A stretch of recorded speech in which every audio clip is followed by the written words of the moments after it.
Friday, January 18th, 2019, Monaco 64, home of alternative economics and contrarian views. This morning I'm going to talk about the mechanism of how the gold price is set by the market, by the banks, the bullion banks, how the futures work, how the LBMA work, the gold fixing, and what that is all about, and how important these mechanisms are in the manipulation of the gold price by the central banks and their agent bullion banks. Before that, of course, I'll look into what the markets are doing this morning. It's just before 8 a.m. London time. So spot gold still being held around this 1290 level. We are at 1290 right now, down $1.80. Range has been quite narrow overnight, 1290 to 1293.20. Silver is at 1552, unchanged. The range has been also relatively narrow, 1550 to 1559. While the stock market yesterday, I was following it, and I'll just show you a chart here. And this is from Bloomberg, actually. They give you the percentage change during the day for the Dow, S&P, and the NASDAQ. And you can see that most of the day, the Dow was down on the day. It was below the zero line.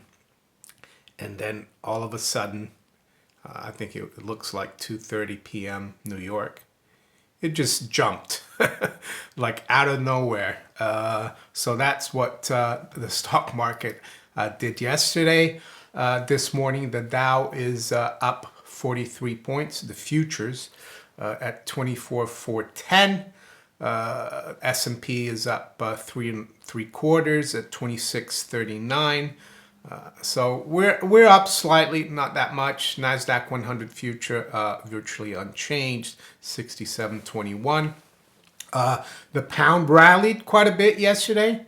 I guess, I don't know. There's still a lot of uncertainty as to what's going to happen. I guess the government survived. The market maybe saw that as better than having Jeremy Corbyn maybe as a potential prime minister. So pound is at 129.56. We got above 130 yesterday. So it's down about a quarter this morning though, 129.56. Euro is still hovering around 114. Right now we're at 113.90, unchanged really from last night. Dollar yen up 0.1 at 109.37, and the dollar yuan is 678. So still fairly stable there. Crude oil is at 52.78, up 0.8%. So yeah, stock market still fairly firm. The other markets, I would say, kind of in a range right now, not much direction, maybe except for the pound that's rebounded quite a bit recently. 10-year yield has actually spiked a little higher. It's at 275 now, off the lows from a week or so ago, below 270. The price of gold. I had a question the other day by one of the viewers. How is the price of gold set? Well, I would say that the price of gold trades almost continuously 24/7. If you account for the fact that gold's traded everywhere around the world, people buy gold every day through, be it bullion or jewelry. So the market really should set the price of gold. But the prices that we see published by the mainstream media, people like the BBC, Bloomberg, they usually take the futures price. Or sometimes here in London, they take the fixing. So what is the fixing? Well, the fixing is, in my opinion, is just another mechanism to try to manipulate the price. And even the word gold fixing, Makes you think about it, right? And it's not surprising that they started this exercise of the gold fix right after World War One. And why do I say that? Well, because World War One, they closed the gold standard. They basically went off the gold standard, except for the U.S. But the major warring countries, England, France, Germany, Italy, they all went off gold. But back after the war,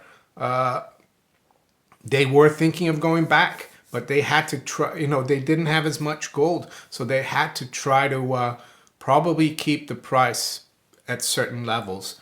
And if you read the history here of the gold fixing on Wikipedia, it says on 12 September 1919 at 11 a.m., the 5 principal gold bullion traders and refiners of the day, N.M. Rothschild and Sons. Well, that name always comes up, doesn't it? Makata and Goldsmith, Pixley and Abel, or Abel, I'm not sure how you pronounce that, Samuel Montague and Co., and Sharps Wilkins performed the first London gold fixing and thus became the original 5 founding members. So that's the history. The Rothschilds left the LB, it's done through the LBMA now, this gold fixing, under the auspice of the LBMA. I think the Rothschilds did the fixing until 2004 and they got out of the business. The fixing basically is these dealers, bullion dealers, bullion banks, they come together. They used to do it through, they used to go meet at the Rothschild office and work out. They used to start, one would bid and one would offer, and they'd find a level where they would want to buy and sell, and that's how they fixed. But nowadays it's all done electronically, and the fix in London is done, there's an AM fix and a PM fix. The AM fix is done from 10:30 a.m. London, so it doesn't mean it's at 10:30. It could be at 10:32, at 10:45. It just depends how long it takes for them to match their bids and offers. And the PM fix is from 3 p.m. London. And the other thing that happens during this fix is that the futures on COMEX is still trading. So the same people that are doing the fix, they can manipulate the futures price to suit the way they fix the price. What's the point of the fix? Well, it's a reference price that producers can use, jewelers, refiners. Let's say a jeweler who buys scrap gold, he can call his refiner and say, I've got 100 ounces of gold to sell to you tomorrow. Can you use the AM fix to set our price? And that's what they'll do. That's basically what it's for. And the reason they have to do that, of course, is because gold trades all the time. The other point I like to make is that gold is money, and it was a currency. And it's still, when I started off in the business in Geneva, we used to do a lot of foreign exchange, and this is the page that the dealer on the for the firm that I work kept up most of the time. His Reuters monitor had this page, FX, and this is all the quotes for the foreign exchange market. At the top there, you see euro, and it's quoted by ASAN Pacific Bank. They're 107.86 bid at 107.87 offer. But the interesting thing, you can see you got euro, GBP, sterling, CHF, Swiss franc, JPY. But then you go to the bottom and you've got XAU. So yeah, gold. So NXAG, silver. So that just goes to show you that gold is traded in the interbank foreign exchange market. So this is not, I'm not making this up, of course. So what about the futures? That's really interesting, the futures market. Many of you have asked me about Bitcoin as well. They started a Bitcoin future on the CME back at the end of 2017. And of course, Bitcoin topped around that time, around 20,000, and it hasn't, it's been going down ever since. Do I think there's been manipulation through the futures? To be honest, I haven't looked closely enough to see if there's enough activity in the futures on Bitcoin. But I would say maybe a little bit, but I think it's still too early for them to be able to do that. I think it's more for the future. No pun intended. And some of you might say, oh no, they have manipulated Bitcoin. But don't forget that in 2013, Bitcoin also had a big drop from 1,200 down to like below 200, and there were no futures. So that's another subject, of course. But with the future, a future is just basically a transaction where you buy or you make an agreement with another counterparty to buy or sell something at a future date, and then you settle that transaction at a future date, or you can close that transaction before that future date, and that's why they have the exchange.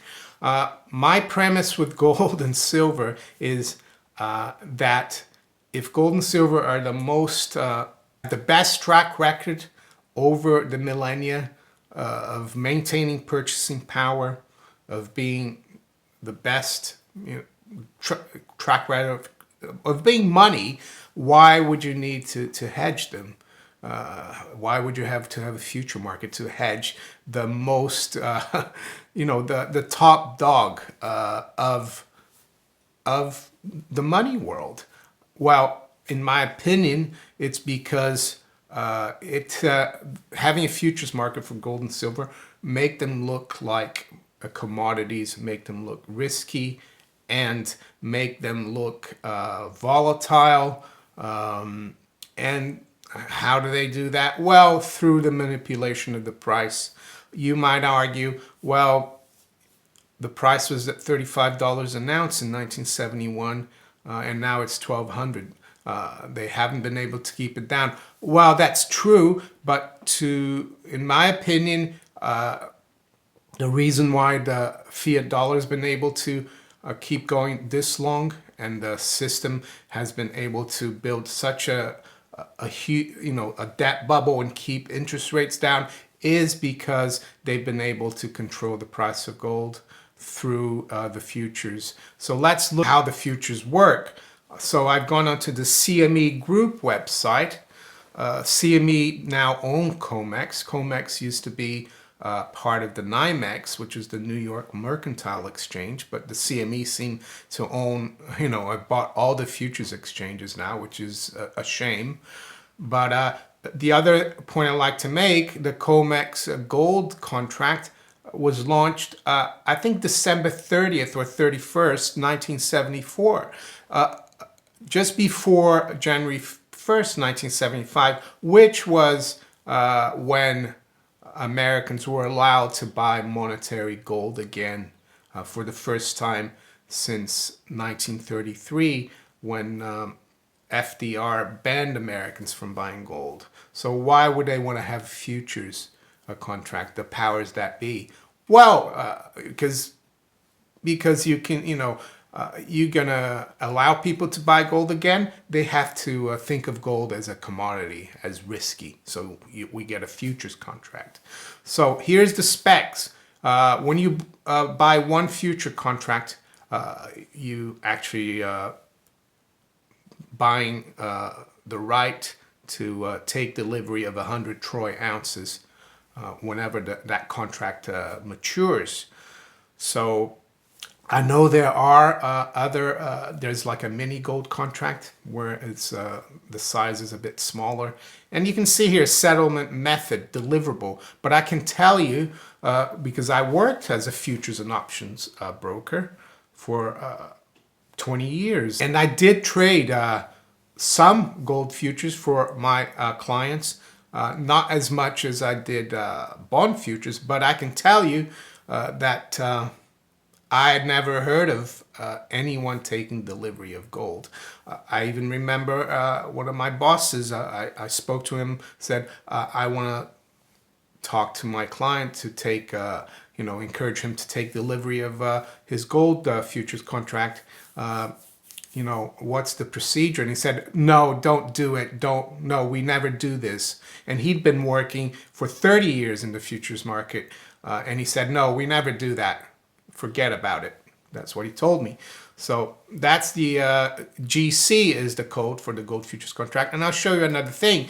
The other thing about gold, that allows them to, the gold futures, that allows the powers that be to manipulate and keep the gold price fluctuating and discouraging people.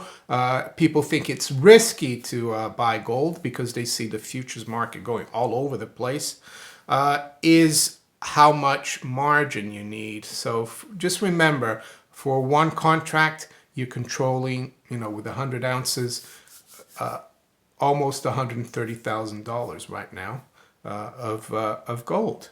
But you only need to put down $3,400.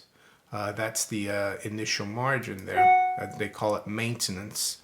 So my analogy for this is, let's say that supermarkets allowed speculators to come and actually buy weekly shopping, let's say $200. I don't know how much people spend in the US, or 150 pounds in the UK, and they'd be able to do it with only like 15 pounds, and they would be, changing the price of everything. That's how the gold market is. And why do they want to do that? Why do central banks and bullion banks care about gold? Because they say gold standard is a barbarous relic. Gold is just a useless metal. Well, when you've got people like Paul Volcker commenting that gold is the enemy, right? And here's the story. JBGJ attended a meeting in New York last night at which Paul Volcker spoke. The fervor with which Volcker repeatedly asserted that gold was the enemy during his term as Federal Reserve Chairman was striking. John Brimlow of JB's Gold Jottings. Eddie George, former governor of the Bank of England. There's an interesting story here. And I'll read from moldeneconomics.com. And it says, but several years later, a conversation surfaced that had involved Bank of England Governor Eddie George. Shortly after the Washington Agreement was signed in 1999, whereupon many of the doubts surrounding the motives behind the strange doings in the gold markets disappeared like my buddy Whipper West 20 seconds before the bar tab is presented. Jesse Cafe American. This is from Jesse Cafe American. And it says, in front of 3 witnesses, Bank of England Governor Eddie George spoke to Nicholas J. Morrell, CEO of Lonmin PLC, after the Washington Agreement gold price explosion in September-October 1999. Mr. George said, and I quote, this is what Eddie George said, and they've got 3 witnesses. We looked into the abyss if the gold price rose further. A further rise would have taken down one or several trading houses, which might have taken down all the rest in their wake. Therefore, at any price, at any cost, the central banks had to quell the gold price, manage it. It was very difficult to get the gold price under control, but we have now succeeded. The US Fed was very active in getting the gold price down. So was the UK. You want to find a smoking gun at the crime scene? Well, this one has fingerprints on it and words. Eddie George, Governor of the Bank of England, carved into the butt. So there you go. That's why they use the futures. They use the LBMA. The LBMA is supposedly a physical bullion market in London, but like the futures in New York, most of the trading is just paper trading. So what's the solution? Well, I mean, the solution, in my opinion, is getting rid of the futures market. Jim Ricketts said that derivatives are a fraud, that they shouldn't be around. Maybe for agricultural goods. That's how they were set up originally. You know, farmers and consumers and producers used to hedge because of the weather. But for financial products, I think it's just a scam. The same thing is true for the other financial derivatives. I'm not going to go into that right now, but there you go. That's how they control the gold price. That's how they keep the public away from it, because they make it look like it's risky and volatile and just like any other commodity. Even though we know it's been money and it's maintained its purchasing power for millennia. One of the things that you guys can do is not to play this paper game. If you really want to have gold, don't trade the futures. Buy physical. If you enjoyed this video, make sure you give me a thumbs up, share it far and wide, subscribe to my channel if you haven't yet, and you can also follow me on Steemit, DTube, and on Twitter. I wish you all a great day. Take care. Bye.